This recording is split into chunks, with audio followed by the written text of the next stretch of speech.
Check out these wall sconces I have here. They're battery operated, but you can also hook them up electrically if you want to. It comes with some electrical connections in the back here to hardwire them.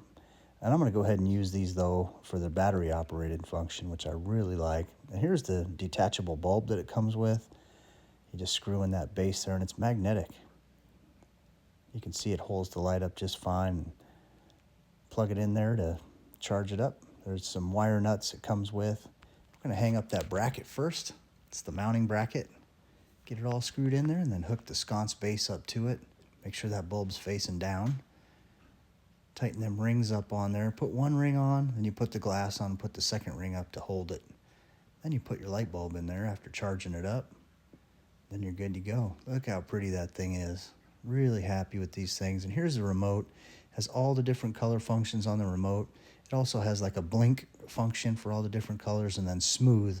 And those will just kind of cycle through all the different colors. And here it is, kind of showing you the functions on the remote, the different colors.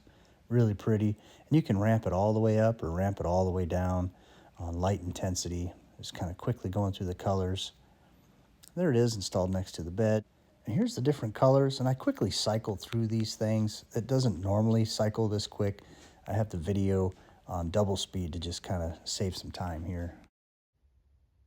That's one of the other things I really like about these things is they stay with your last setting. So I have it to a really low setting and then I turned it off. Now watch, I'm going to turn it back on again. And that's my super low setting. Really happy with these sconces. Thanks for watching, everybody.